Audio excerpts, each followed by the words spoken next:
The Cold War was a global standoff of ideologies, and Europe was the focal point where the East and West stared each other down with relentless suspicion. In the early 1980s, NATO planners were acutely aware that any major ground conflict would likely begin with a Soviet advance through the Fulda Gap. This 50-mile corridor was a historically significant invasion route used by armies throughout centuries to launch invasions into Central Europe. For NATO, the Fulda Gap was both a nightmare and a strategic linchpin, a narrow funnel through which the Warsaw Pact could push an invasion force deep into the heart of Europe. During this period, the Soviet Union's ground forces outnumbered NATO's significantly. Soviet planners envisioned deploying over 150 divisions, supported by an astonishing 50,000 tanks, which could overwhelm Western defenses by sheer brute force. With anti-aircraft units and self-propelled artillery to support this tank armada, the Warsaw Pact could field a force so massive that NATO knew its only hope lay in a combination of strategic defense and air superiority. The Soviets, with their overwhelming numerical advantage, counted on these armored divisions to crush NATO's defenses. Yet NATO, despite its smaller ground forces, had an ace up its sleeve that Soviet tankers would come to fear deeply: the A-10 Thunderbolt II.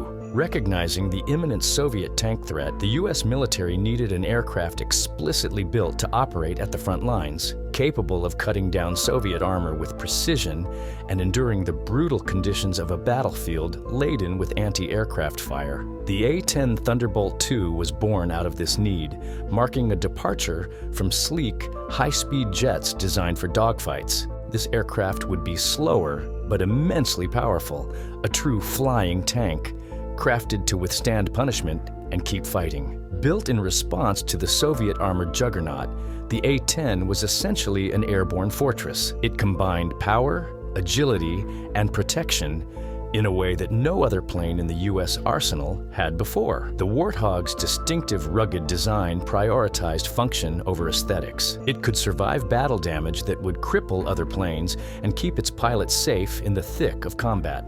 With its unparalleled firepower, the A-10 could carry up to 16,000 pounds of mixed ordnance, including bombs, rockets, missiles, and even anti-tank cluster munitions. It also had a loiter time of over an hour, allowing it to circle above the battlefield, constant menace to Soviet tank crews below. Unlike fighter jets that quickly came and went, the A-10 stayed visible to its targets, creating a lingering threat that could strike without warning. The A-10's durability and firepower ensured that it would hold its own in the intense, high-stakes environment of the Fulda Gap, where survival depended as much on brute strength as on tactical prowess. In building an aircraft for the Fulda Gap, engineers focused on endurance and simplicity, qualities that would allow it to function reliably in unpredictable and hostile conditions. The A-10's low, slow flight profile was not a shortcoming, but a strategic advantage, enabling it to fly close to the ground and evade radar detection while spotting targets with greater precision. The Warthog's maneuverability was another vital feature, allowing it to make hairpin turns with a radius as tight as 1,200 feet. For Soviet tank crews, this meant the A-10 could reappear suddenly, striking from unexpected angles. The A-10's relatively slow speed also allowed it to hover over the battlefield, making repeated passes to ensure enemy armor was fully neutralized. Its endurance enabled it to stay close to ground forces for extended periods, a critical advantage that provided NATO troops with confidence and, for Soviet tankers, a sense of unshakable dread. The A-10's armor added to its battlefield resilience. The entire airframe was designed to take hits that would be catastrophic for most planes.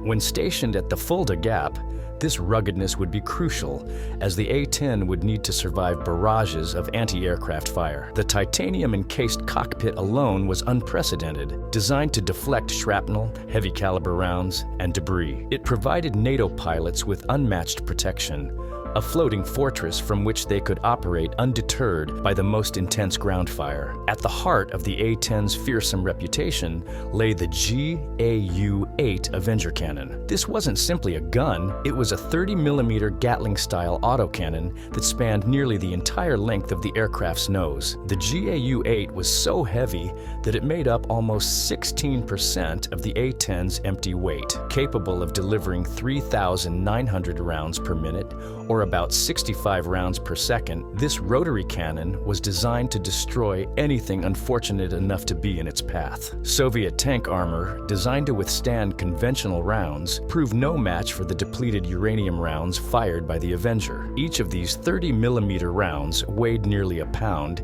and could pierce through over 2 inches of solid steel, tearing through the armor of Soviet T-74 tanks and igniting any munitions stored within, causing explosive damage that would rip the vehicle apart from the inside. The self-sharpening rounds fired by the GAU-8 retained their deadly shape upon impact, maximizing penetration and inflicting maximum internal damage. In a single pass, an A-10 could unleash enough firepower to obliterate entire tank columns, causing destruction that could stall a Soviet armored advance. The recoil produced by the GAU-8's fire was so intense that it generated a backward force of around 10,000 pounds. Incredibly, this recoil was nearly equal to the thrust of one of the A-10's engines, briefly slowing the plane with each sustained burst. This immense power was balanced by mounting the gun along the A-10's centerline, ensuring that the recoil didn't disrupt the aircraft's path, a testament to the engineer's meticulous attention to detail. The A-10's design wasn't just about raw power, it was a carefully orchestrated balance of firepower, stability,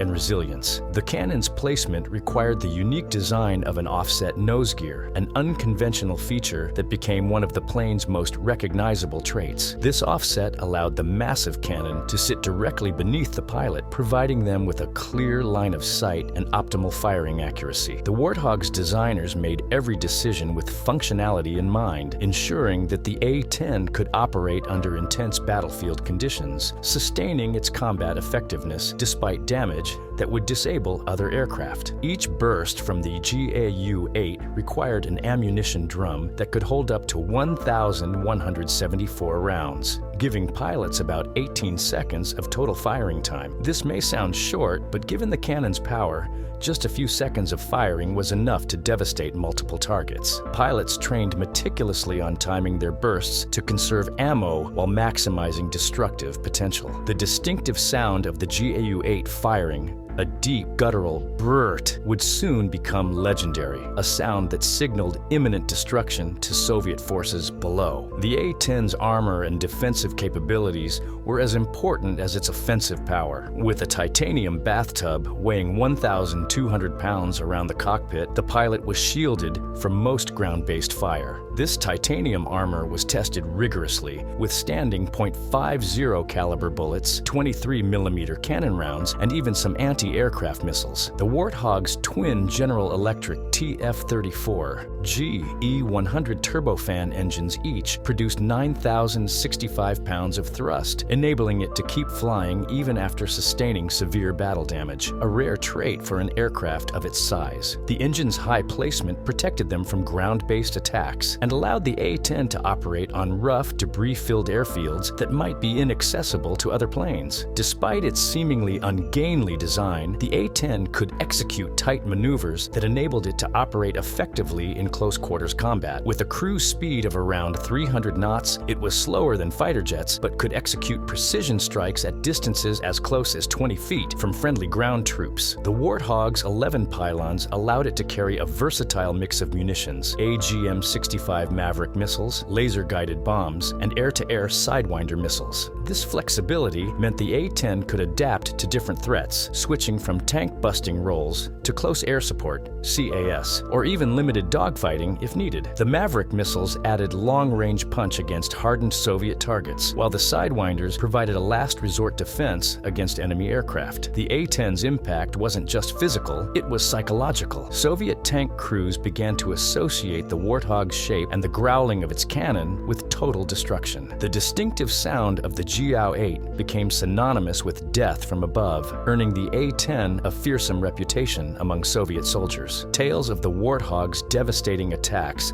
spread through Soviet ranks, with some tank crews reportedly refusing to advance after hearing reports of an A-10 nearby. The A-10's presence alone could stall Soviet offensives, as its reputation for obliterating armor turned it into a symbol of inevitable destruction, adding to its role as a psychological weapon in NATO's arsenal. The A-10 would go on to prove its value in a series of conflicts beyond the Cold War. In Operation Desert Storm, A-10s flew over 8,000 sorties, destroying more than 900 Iraqi tanks, 2,000 military vehicles, and 1,200 artillery pieces with unparalleled efficiency. In Afghanistan and Iraq, it continued to demonstrate its resilience and effectiveness, delivering close air support to ground forces in challenging terrains. Today, even as newer aircraft have entered service, the Warthog's legacy endures. Military analysts argue that no plane has ever fully matched the A-10's unique combination of firepower, durability, and close air support capabilities. The A-10 stands as a testament to the vision of a Cold War-era aircraft designed to terrify Soviet armor, a flying tank that changed the way NATO and its enemies viewed air superiority and armored warfare.